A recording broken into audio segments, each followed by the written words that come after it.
महाकालेश्वर मंदिर एक ऐसी जगह जहां आस्था, समय और ब्रह्मांड की ऊर्जा आकर मिल जाते हैं। यहां कुछ ऐसे सवाल उठते हैं जो आज भी विज्ञान को चुनौती देते हैं। तो चलिए आज इसके रहस्यों की परतें खोलते हैं। चलिए सबसे गहरे और सबसे चौंकाने वाले रहस्य से ही शुरू करते हैं। सदियों से एक मान्यता चली आ रही है कि इस मंदिर के गर्भगृह में समय की रफ्तार बदल जाती है। तो क्या यह सिर्फ एक एहसास है या फिर इसके पीछे कोई गहरा अनसुलझा सच छिपा हुआ है? देखिए, इस रहस्य को समझने के लिए हमें उज्जैन शहर को समझना होगा, जिसे काल की नगरी भी कहते हैं। यहाँ पर समय को सिर्फ घड़ी की सुइयों से नहीं मापा जाता, बल्कि एक जीती जागती शक्ति माना जाता है। यहीं पर काल केंद्र का कॉन्सेप्ट सामने आता है। मतलब पुराने ग्रंथों के मुताबिक उज्जैन वो जगह है जहां समय की ऊर्जा को महसूस किया जा सकता है। ये कोई कोरी कल्पना नहीं, बल्कि एक गहरी आध्यात्मिक मान्यता है। उज्जैन की अहमियत और भी ज्यादा बढ़ जाती है जब हमें पता चलता है कि पूरी पृथ्वी पर सिर्फ 3 ऐसी जगहें हैं, केदार और कैलाश के साथ, जहां समय की ऊर्जा इतनी शक्तिशाली है कि उसे महसूस किया जा सके। जाहिर है, ये बात उज्जैन को एक बहुत ही खास आध्यात्मिक केंद्र बनाती है। और इस शहर के बिल्कुल केंद्र में है महाकाल। वो सिर्फ एक देवता नहीं है, उन्हें काल का भी काल कहा जाता है। मतलब वो जो खुद मृत्यु पर, समय पर शासन करते हैं। और इसका सबसे बड़ा सबूत क्या है? वो ये कि महाकाल भारत के अकेले ऐसे ज्योतिर्लिंग हैं जिनका मुख दक्षिण दिशा की ओर है। अब देखिए, दक्षिण दिशा को मृत्यु के देवता यम की दिशा माना जाता है। तो इस दिशा की ओर मुख करके महाकाल ये साफ संदेश देते हैं कि वो मौत के स्वामी हैं, उसके अधीन नहीं।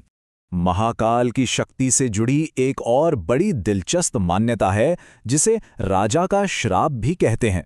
कहा जाता है कि महाकाल के नगर में कोई दूसरा शासक रात नहीं गुजार सकता।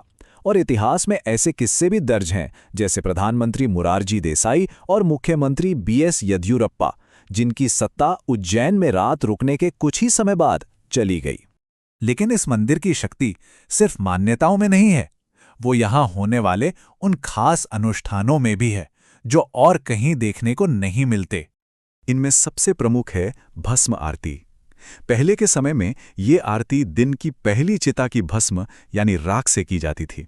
हाँ, ये सुनने में अजीब लग सकता है। आज के समय में ये गाय के गोबर जैसे पवित्र चीजों से बनी भस्म से होती है। लेकिन इसका आध्यात्मिक संदेश आज भी वही है, मृत्यु पर विजय, अहंकार का नाश, और ये संदेश कि जीवन नश्वर है। मंदिर में एक और रहस्य है। इसकी तीसरी मंजिल पर नागचंद्रेश्वर मंदिर है, जो पूरे साल में सिर्फ एक दिन के लिए खुलता है, नाग पंचमी के दिन। ऐसी मान्यता है कि यहाँ ऊर्जा इतनी शक्तिशाली है कि उसे केवल साल के एक खास दिन पर ही संभाला जा सकता है। अब तक हमने आस्था और परंपराओं की बात की। चलिए अब जरा ये देखते हैं कि कैसे इस मंदिर की मान्यताएं उन घटनाओं से जुड़ती हैं जिन्हें विज्ञान भी आज तक पूरी तरह नहीं समझ पाया है। महाकाल से ही जुड़े काल भैरव मंदिर का एक और बहुत बड़ा रहस्य है। यहाँ भगवान को भोग में शराब चढ़ाई जाती है और वो देखते ही देखते मूर्ति के होठों से गायब हो जाती है।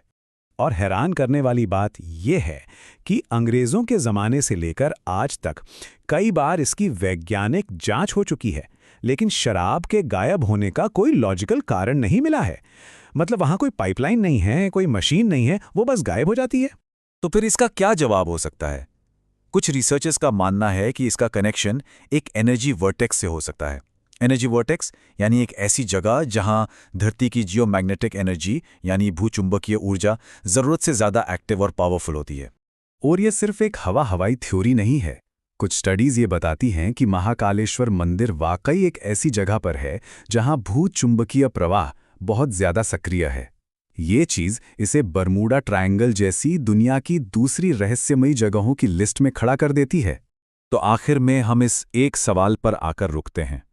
क्या महाकालेश्वर सिर्फ एक पुराना प्राचीन मंदिर है, या फिर ये एक ऐसा जीवित केंद्र है जहां मृत्यु, समय और ब्रह्मांड की ऊर्जा के नियम आज भी काम कर रहे हैं? शायद इसका जवाब विज्ञान में नहीं, बल्कि आस्था और अनुभव में ही छिपा है।